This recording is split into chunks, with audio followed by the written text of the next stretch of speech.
ಶುಭೋದಯ, ನಮಸ್ಕಾರ, welcome to Yoyo Kannada. ಬನ್ನೀಗ ನೋಡೋಣ ಕರುನಾಡಿನ ಪ್ರಮುಖ 5 ಬ್ರೇಕಿಂಗ್ ನ್ಯೂಸ್ಗಳು. ದಿವಂಗತ ದೇವರಾಜ ಅರಸು ಅವರು ಸುದೀರ್ಘ ಅವಧಿಗೆ ರಾಜ್ಯದ ಮುಖ್ಯಮಂತ್ರಿಯಾಗಿ ಆಡಳಿತ ನಡೆಸಿದ್ದು, ಅವರ ದಾಖಲೆ ಸರಿಗಟ್ಟಲು ಜನರ ಆಶೀರ್ವಾದವೇ ಕಾರಣ ಎಂದು ಸಿಎಂ ಸಿದ್ದರಾಮಯ್ಯ ತಿಳಿಸಿದ್ದಾರೆ. 13 ಚುನಾವಣೆಗಳನ್ನು ಎದುರಿಸಿ 9 ಬಾರಿ ಗೆಲುವು ಸಾಧಿಸಿದ್ದೇನೆ.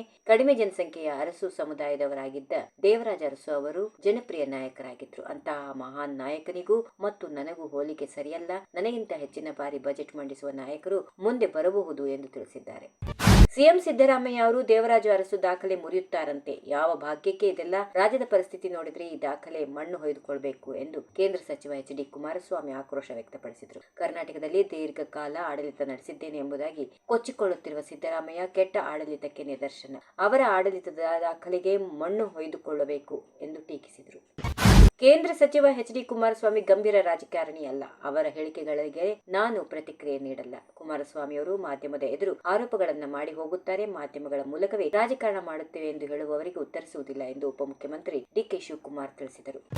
ಅಕ್ರಮ ವಲಸಿಗರಿಗೆ ಮನೆಗಳನ್ನು ಒದಗಿಸಲು ಮುಖ್ಯಮಂತ್ರಿ ಸಿದ್ದರಾಮಯ್ಯ ಮತ್ತು ಉಪಮುಖ್ಯಮಂತ್ರಿ ಡಿ.ಕೆ. ಶಿವಕುಮಾರ್ ಸಂಚು ರೂಪಿಸುತ್ತಾ ಇದ್ದು, ಇದು ಮುಖ್ಯಮಂತ್ರಿ ಸ್ಥಾನಕ್ಕಾಗಿ ನಡೆಯುತ್ತಿರುವ ಆಂತರಿಕ ಪೈಪೋಟಿಯ ಭಾಗ ಎಂದು ಬಿಜೆಪಿ ರಾಜ್ಯಾಧ್ಯಕ್ಷ ಬಿ.ವೈ. ವಿಜೇಂದ್ರ ಸೋಮವಾರ ಆರೋಪಿಸಿದ್ದಾರೆ. ಡಿ.ಕೆ. ಶಿವಕುಮಾರ್ ಅವರು ಮುಖ್ಯಮಂತ್ರಿ ಕುರ್ಚಿ ಕಸಿದುಕೊಳ್ಳಬೇಕೆಂಬ ಕಾರಣಕ್ಕಾಗಿ ಕೆ.ಸಿ. ವೇಣುಗೋಪಾಲ್ ಮೂಲಕ ಸಿಎಂಗೆ ಧಮಕಿ ಹಾಕಿಸಿ ಅವರು ಅಕ್ರಮ ವಲಸಿಗರಿಗೆ ಮನೆ ಕೊಡಲು ಹೊರಟಿದ್ದಾರೆಂದು ಆರೋಪಿಸಿದರು.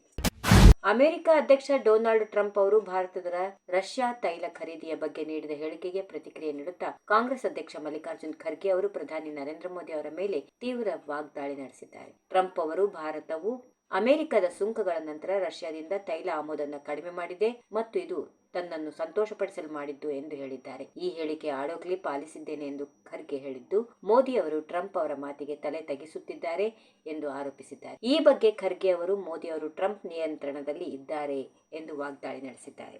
ಈ ವಿಡಿಯೋ ನಿಮಗೆ ಇಷ್ಟವಾದಲ್ಲಿ ಲೈಕ್ ಮಾಡಿ, ಶೇರ್ ಮಾಡಿ, ಸಬ್ಸ್ಕ್ರೈಬ್ ಮಾಡಿ.